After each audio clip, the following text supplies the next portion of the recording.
മനുഷ്യചരിത്രത്തിലെ ഏറ്റവും പ്രധാനപ്പെട്ട ഒരു സംഭവത്തിന് നിങ്ങൾ നേരിട്ട് സാക്ഷിയാകുന്നു എന്നൊന്ന് കരുതുക. എല്ലാവരും ഭയന്നോടിയപ്പോ നിങ്ങൾ മാത്രം അവിടെ അസാമാന്യ ധൈര്യത്തോടെ ഉറച്ചുനിന്നു. തീർച്ചയായും അതൊരു വലിയ കാര്യം തന്നെയാണ്. അതെ, പക്ഷേ എന്താ പറയാ, നിങ്ങളുടെ ഈ വലിയ ധീരതയ്ക്ക് ചരിത്രം നൽകിയ പ്രതിഫലം എന്താണെന്നോ? പുസ്തകങ്ങളിലെ വെറുമൊരു പശ്ചാത്തല കഥാപാത്രമായി നിങ്ങളെ ഒതുക്കിക്കളഞ്ഞു. ഒന്ന് ചിന്തിച്ചു നോക്കൂ, എത്ര വലിയ വിരോധാഭാസമാണത്. ശരിയാണ്, ചരിത്രം പലപ്പോഴും അങ്ങനെയാണ് പ്രവർത്തിക്കാറുള്ളത്.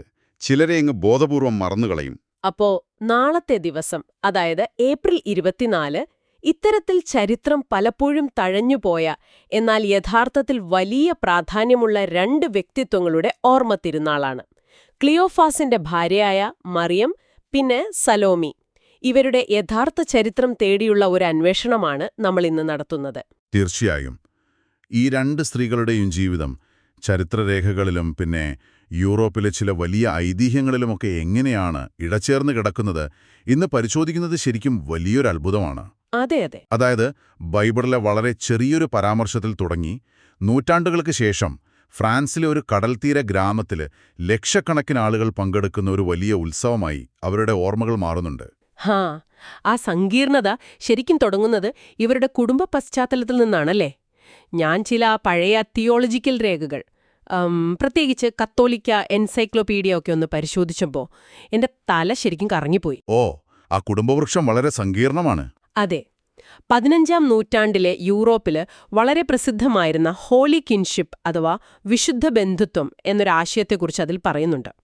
യേശുവിന്റെ അമ്മയായ മറിയത്തിന്റെ അമ്മ, അതായത് വിശുദ്ധ അന്നയ്ക്ക് 3 വിവാഹങ്ങൾ നടന്നിട്ടുണ്ടെന്നാണ് ആ പാരമ്പര്യം പറയുന്നത്. ശരിയാണ്, ഈ ആശയത്തെ ത്രിനൂബിയം എന്നാണ് അവർ വിളിക്കുന്നത്. ഈ പാരമ്പര്യം ഇന്നത്തെ കാലത്ത് കേൾക്കുമ്പോൾ വളരെ കൺഫ്യൂസിംഗ് ആണ്. ജോവാക്യം, ക്ലിയോഫാസ്, സലോമി എന്നിവരായിരുന്നു ആ 3 ഭർത്താക്കന്മാർ എന്ന് അതിൽ പറയുന്നു. ഒന്ന് നിൽക്കൂ, സലോമി എന്നതൊരു സ്ത്രീയുടെ പേരല്ലേ? ഇവിടെ അതൊരു പുരുഷനാണോ? അതൊരു സ്വാഭാവികമായ സംശയമാണ്. നമ്മൾ മനസ്സിലാക്കേണ്ടത് പുരാതന കാലത്ത് ഒരേ പേരുകൾ പുരുഷന്മാർക്കും സ്ത്രീകൾക്കും ഉപയോഗിക്കുന്ന പതിവുണ്ടായിരുന്നു എന്നാണ്. ഇവിടെ സലോമി എന്നത് അന്നയുടെ 3ാമത്തെ ഭർത്താവിന്റെ പേരാണ്. ഓഹോ, അപ്പോ അതൊരു പുരുഷന്റെ പേരാണവിടെ. അതെ, അന്നയുടെ ആദ്യത്തെ ഭർത്താവായ ജോവാക്യമിലുണ്ടായ മകളാണ് യേശുവിന്റെ അമ്മയായ മറിയം. 2ാമത്തെ ഭർത്താവായ ക്ലിയോഫാസിലുണ്ടായ മകളാണ് നമ്മൾ ഇന്ന് ചർച്ച ചെയ്യുന്ന ക്ലിയോഫാസിന്റെ മറിയം. അപ്പോ അവരാണ് ചെറിയ യാക്കോബ്, നീതിമാനായ ജോസഫ്, സൈമൺ, ജൂഡ് എന്നീ അപ്പോസ്തലന്മാരുടെ അമ്മ അല്ലേ? കൃത്യമായി പറഞ്ഞു. ഇനി അന്നയുടെ 3ാമത്തെ ഭർത്താവായ സലോമിയിലുണ്ടായ മകളാണ് സലോമിയുടെ മറിയം, അഥവാ നമ്മൾ ഇന്ന് വിളിക്കുന്ന സലോമി. ഇവർ വലിയ യാക്കോബ്, യോഹന്നാൻ എന്നീ അപ്പോസ്തലന്മാരുടെ അമ്മയുമാണ്. ഇത് കേൾക്കുമ്പോൾ ശരിക്കും നമ്മുടെ കേരളത്തിലെ പഴയ കാലത്തെ വലിയ കൂട്ടുകുടുംബങ്ങളോ തറവാടുകളോ ആണ് എന്റെ മനസ്സിലേക്ക് വരുന്നത്. ഒരു തറവാട്ടിൽ കാരണവർക്കും മകനും കൊച്ചുമകനുമെല്ലാം ഒരേ പേരായിരിക്കും. അതെ അതെ, ഒരുതരം സമാനത അവിടെയുണ്ട്. എല്ലാവർക്കും മറിയം എന്നു പേരുള്ള ഒരു വലിയ വീടൊന്ന് സങ്കല്പിച്ചു നോക്കൂ. ചരിത്രകാരന്മാർക്കിതൊരു വലിയ തലവേദന തന്നെയായിരിക്കും. പക്ഷേ ഇതൊരു രസകരമായ ചരിത്ര വസ്തുത എന്നതിലുപരി ഇതിനെന്തെങ്കിലും വലിയ പ്രസക്തിയുണ്ടോ? തീർച്ചയായും ഉണ്ട്. ഇത് വെറുമൊരു അറിവ് മാത്രമല്ല. നമ്മൾ നേരത്തെ പറഞ്ഞ അപ്പോസ്തലന്മാർ എല്ലാവരും യേശുവിന്റെ സ്വന്തം കുടുംബാംഗങ്ങൾ, അതായത് കസിൻസ് ആണെന്നറിയുമ്പോൾ പല കാര്യങ്ങൾക്കും ഉത്തരം ലഭിക്കും. ആഹാ, അതെങ്ങനെയാണ്? ഉദാഹരണത്തിന് മാർക്കോസിന്റെ സുവിശേഷം 10ാം അധ്യായത്തിലെ വളരെ പ്രശസ്തമായൊരു ഭാഗമുണ്ട്. യേശുവിന്റെ ഭരണത്തിൽ തന്റെ മക്കൾക്ക് വലത്തും ഇടത്തും ഇരിപ്പിടം വേണമെന്ന് സലോമി വളരെ ധൈര്യത്തോടെ യേശുവിനോട് ആവശ്യപ്പെടുന്നുണ്ട്. സാധാരണ ഒരു അനുയായി ഒരിക്കലും ചോദിക്കാൻ ധൈര്യപ്പെടാത്ത കാര്യമാണിത്. അപ്പോൾ അതൊരു സാധാരണ അനുയായിയുടെ അഹങ്കാരമായിരുന്നില്ല, മറിച്ച് സ്വന്തം അമ്മായി എന്ന നിലയിലുള്ള ഒരു കുടുംബ സ്വാതന്ത്ര്യമായിരുന്നു അല്ലേ? അതെ, അവർക്ക് ആ സ്വാതന്ത്ര്യവും അധികാരവും ഉണ്ടായിരുന്നു എന്ന് മനസ്സിലാക്കാൻ ഈ കുടുംബബന്ധം സഹായിക്കുന്നു. നാട്ടിലെ ഒരു കല്യാണത്തിന് മുൻനിരയിൽ തന്നെ തന്റെ മക്കൾക്ക് സീറ്റ് വേണമെന്ന് വാശി പിടിക്കുന്ന ഒരു അമ്മായിയെപ്പോലെ. പക്ഷേ അധികാരസ്ഥാനങ്ങൾ ചോദിക്കാൻ കുടുംബബന്ധം ഒരു കാരണമായേക്കാം. എന്നാൽ കുരിശുമരണത്തിന്റെ സമയത്ത് അവിടെ നിൽക്കാൻ ഈ ബന്ധം മാത്രം മതിയോ? ഇല്ല. അവിടെയാണ് ഇവരുടെ യഥാർത്ഥ സ്വഭാവം നമ്മൾ തിരിച്ചറിയുന്നത്. റോമൻ ഭരണകൂടം ഒരാളെ രാജ്യദ്രോഹ കുറ്റം ചുമത്തി കുരിശിലേറ്റുമ്പോൾ അയാളുടെ കൂടെ നിൽക്കുക എന്നത് ജീവൻ പണയം വയ്ക്കുന്ന കാര്യമാണ്. കൂട്ടുപ്രതികളായി അവരെയും അറസ്റ്റ് ചെയ്യാൻ സാധ്യതയുണ്ടായിരുന്നു. ശരിയാണ്. അതുകൊണ്ടാണല്ലോ പുരുഷന്മാരായ അപ്പോസ്റ്റലന്മാർ പോലും തങ്ങളെ തിരിച്ചറിയപ്പെടുമോ എന്ന് ഭയന്നൊളിച്ചോടിയത്. അതെ, ആ ഒരു ഭയാനകമായ അന്തരീക്ഷത്തിലാണ് ഈ സ്ത്രീകൾ കുരിശിൻ ചുവട്ടിൽ യാതൊരു ഭയവുമില്ലാതെ ഉറച്ചുനിന്നത്. മരണഭയത്തേക്കാൾ വലുതായിരുന്നു അവർക്ക് യേശുവിനോടുള്ള സ്നേഹം. ശരിക്കും ഒരു അവിശ്വസനീയമായ കാര്യമാണത്. ഈ സ്ത്രീകൾ പിന്നീട് ഞായറാഴ്ച അതിരാവിലെ യേശുവിന്റെ ശരീരം ലേപനം ചെയ്യാൻ സുഗന്ധദ്രവ്യങ്ങളുമായി കല്ലറയിലും എത്തിയല്ലേ? ഞാൻ വായിച്ചത് ഓർത്തഡോക്സ് പാരമ്പര്യങ്ങളിൽ ഇവരെ മൈർ ബേറേഴ്സ്, അതായത് മീറ അഥവാ സുഗന്ധദ്രവ്യങ്ങൾ വഹിക്കുന്നവർ എന്നാണ് വിളിക്കുന്നതെന്നാണ്. അതെ, മയർബേറേഴ്സ് എന്നാണ് അവർ അറിയപ്പെടുന്നത്. പക്ഷേ എനിക്കൊരു സംശയമുണ്ട്. കനത്ത സുരക്ഷയുള്ള ആ വലിയൊരു കല്ലുകൊണ്ടടച്ചു വെച്ചിരിക്കുന്ന കല്ലറയിലേക്ക് ഈ സ്ത്രീകൾ പോകുന്നതെന്തിനാണ്? അതെങ്ങനെ തുറക്കുമെന്നോ കാവൽക്കാരെന്ത് ചെയ്യുമെന്നോ അവര് ചിന്തിച്ചില്ലേ? അവിടെയാണ് അവരുടെ സ്നേഹത്തിന്റെ ആഴം നമ്മൾ കാണുന്നത്. പ്രായോഗികമായ തടസ്സങ്ങളെക്കുറിച്ച് അവർ ആലോചിച്ചതേയില്ല. ആ ധൈര്യത്തിന് അവർക്ക് ലഭിച്ച ഏറ്റവും വലിയ സമ്മാനമാണ് ഉയർത്തെഴുന്നേൽപ്പിന്റെ ആദ്യത്തെ സാക്ഷികളാകാൻ കഴിഞ്ഞത്. അപ്പോ അവരാണോ ആദ്യം ആ ശൂന്യമായ കല്ലറ കാണുന്നത്? അതെ, അവർ കല്ലറയിലെത്തിയപ്പോൾ ആ വലിയ കല്ല് മാറ്റിയിരിക്കുന്നതും അവിടെ വെള്ളവസ്ത്രം ധരിച്ച മാലാഖമാരെയും കണ്ടു. സുവിശേഷങ്ങളിൽ ചെറിയ വ്യത്യാസങ്ങളുണ്ട് ഇതില്. ലൂക്കോസിന്റെയും യോഹനാന്റെയും സുവിശേഷപ്രകാരം അവിടെ 2 മാലാഖമാരാണുണ്ടായിരുന്നത്. എന്നാൽ മാർക്കോസിന്റെ സുവിശേഷത്തിൽ അത് ഒരു മാലാഖയാണ്. എങ്കിലും സന്ദേശം ഒന്നായിരുന്നു അല്ലേ? അതെ, യേശു ഉയർത്തെഴുന്നേറ്റു എന്ന വിവരം മാലാഖമാർ അവരെ അറിയിച്ചു.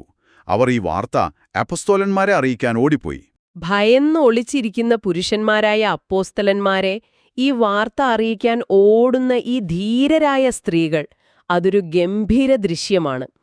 ഈ നിമിഷങ്ങൾ കലാരൂപങ്ങളിൽ എങ്ങനെയാണ് രേഖപ്പെടുത്തിയിരിക്കുന്നതെന്ന് നോക്കുന്നത് വളരെ രസകരമാണ്. അതെ, കലയിൽ ഇതിന് വലിയ പ്രാധാന്യമുണ്ട്. പാശ്ചാത്യ കലകളിൽ ഇവരെ 3 മേരീസ് എന്നും ഓർത്തഡോക്സ് കലകളിൽ മൈർബേയസ് എന്നുമാണ് വിളിക്കുന്നത്. പക്ഷേ ഈ കലാരൂപങ്ങളുടെ ചരിത്രം പഠിക്കുമ്പോൾ വളരെ കൗതുകകരമായൊരു മാറ്റം എനിക്ക് കാണാൻ കഴിഞ്ഞു. ആദ്യകാലത്തെ ചിത്രങ്ങളിൽ ഈ കല്ലറ ഒരു വലിയ കെട്ടിടം പോലെയാണ് വരച്ചിരുന്നത്. അതെ, 1-ാം നൂറ്റാണ്ടിലെ യഥാർത്ഥ ഗുഹകളുടെ മാതൃകയിൽ. എന്നാൽ 10-ാം നൂറ്റാണ്ടോടെ പെട്ടെന്ന് ഈ കല്ലറ ഒരു ചെറിയ പെട്ടി അഥവാ സാർക്കോഫാഗസ് പോലെയായി മാറി.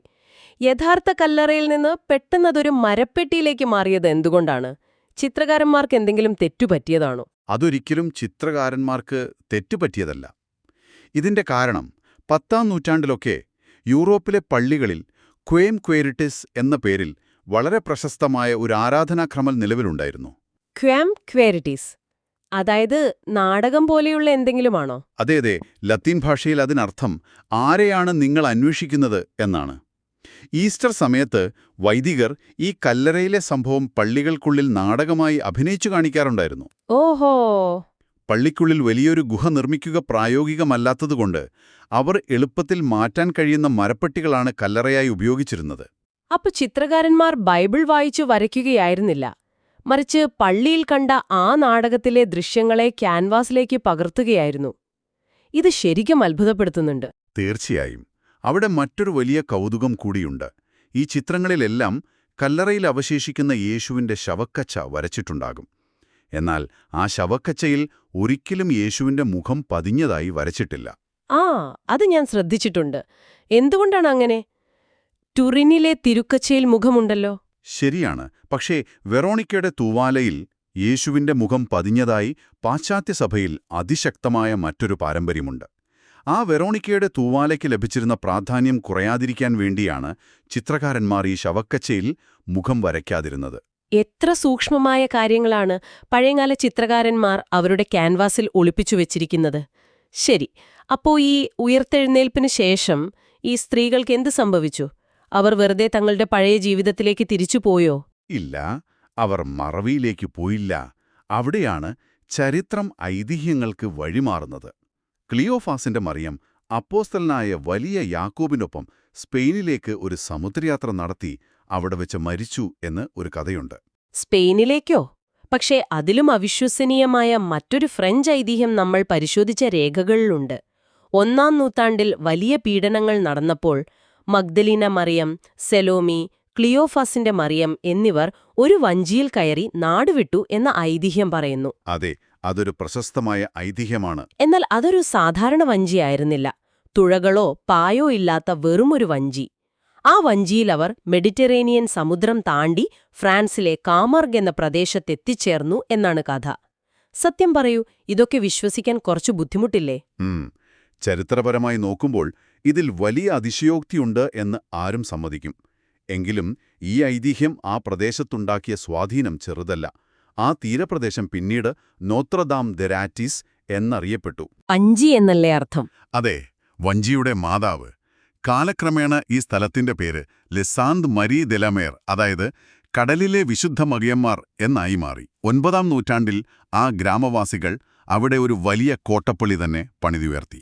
ആഹാ, സാക്ഷാൽ വിൻസെന്റ് വാൻ ഗോഗ് ആ സ്ഥലത്ത് വരികയും ആ പള്ളിയുടെ ചിത്രങ്ങൾ വരയ്ക്കുകയും ചെയ്തു എന്ന് ഞാൻ എവിടെയോ വായിച്ചിട്ടുണ്ട്. അതെ, അത് ശരിയാണ്. ഒരു ഐതിഹ്യം നൂറ്റാണ്ടുകൾക്ക് ശേഷം കലയെയും ഭൂമിശാസ്ത്രത്തെയും സ്വാധീനിക്കുന്നത് നോക്കൂ. പക്ഷെ എനിക്ക് തോന്നുന്നത് മധ്യകാല യൂറോപ്പിലെ പള്ളികൾക്ക് തങ്ങളുടെ പ്രാധാന്യം നിലനിർത്താൻ ഇത്തരം ഐതിഹ്യങ്ങൾ അത്യാവശ്യമായിരുന്നു എന്നാണ്. കാരണം 15-ാം നൂറ്റാണ്ടിൽ ഈ ഫ്രഞ്ച് പള്ളിയിൽ വെച്ച് പെട്ടെന്നൊരു ദിവസം ഈ വിശുദ്ധരുടെ തിരുശേഷിപ്പുകൾ അഥവാ അസ്ഥികൾ കണ്ടെത്തിയെന്ന് ഒരു പ്രഖ്യാപനമുണ്ടാകുന്നു. അതെ, താങ്കളുടെ ആ സംശയം വളരെ കൃത്യമാണ്. മധ്യകാലഘട്ടത്തിലെ യൂറോപ്പിൽ തിരുശേഷിപ്പുകൾക്ക് വലിയൊരു മാർക്കറ്റ് തന്നെ ഉണ്ടായിരുന്നു. ആ കണ്ടെത്തലോടെ ആ ഗ്രാമത്തിന്റെ മുഖഛായ തന്നെ മാറി. ഇതിനെ പിന്നീട് വത്തിക്കാന്റെ വലിയ അംഗീകാരവും ലഭിച്ചു. അപ്പോ അതൊരു വലിയ തീർത്ഥാടന കേന്ദ്രമായി മാറിയോ?